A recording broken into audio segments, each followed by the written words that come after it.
Hello everyone, good morning. সবাই কেমন আছেন? সকালে ঘুম থেকে উঠে দেখি খুব ঝমঝমিয়ে বৃষ্টি হচ্ছে, আর ছেলে জানালা থেকে দেখে নিয়েছে ওর বান্ধবীরা বৃষ্টিতে ভিজছে আর ও যাবে না তাই হয় কখনো।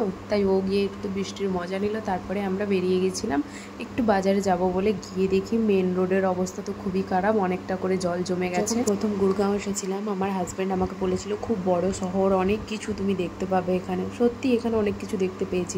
একটু বৃষ্টি হলেই রাস্তাতে একদম জলে একাকার হয়ে যায়। তারপরে হয়ে গেছে একটা বিপত্তি, চেয়ার থেকে পড়ে গিয়ে আমার ছেলের পা অনেকটা কেটে গেছে। ওর পাপা ওর পাটা ওয়াশ করে দিল। তারপরে দুপুরবেলা ওর পাপা চলে যাচ্ছে ডিউটি, ওর পাপাকে বাই বাই বলে দিচ্ছে। ও নিচে যাওয়ার জন্য খুব কান্নাকাটি করছিল, তো ও তখন দুপুরের খাবার খাচ্ছিল। তো আমি বললাম যে নিচে যেতে হবে না, তুমি এখান থেকেই পাপাকে টাটা বাই বাই বলে দাও।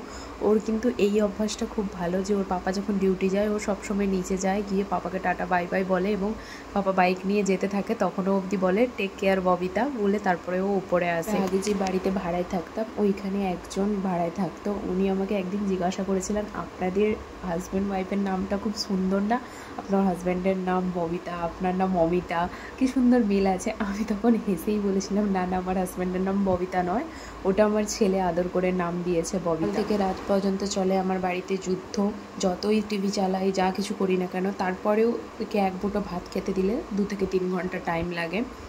তারপর বিকেলবেলা চলে গিয়েছিলাম ওই ছোট্ট বেবিটার জন্য যে জামা কাপড় কিনেছিলাম ওইগুলোই দিতে। বাঁধা গরু ছাড়া পেয়েছে, তাই যেখানে ইচ্ছা সেখানে দৌড়ে বেড়াচ্ছে।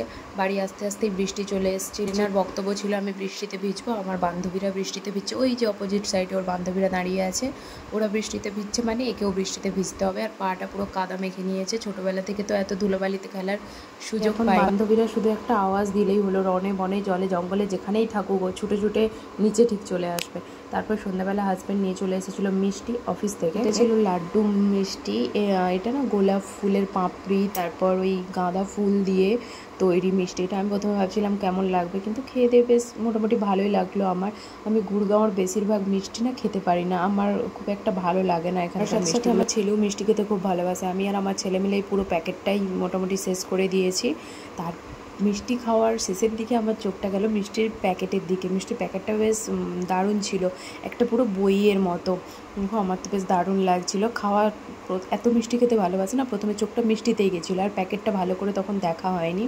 এখন দেখলাম প্যাকেটটা বেশ ভালো, একদিকের মিষ্টি আমি আর আমার ছেলে পুরো শেষ করে দিয়েছি। তো চলো আজকের মতো টাটা বাই বাই, আবার দেখা হচ্ছে নতুন কোনো ভিডিওতে।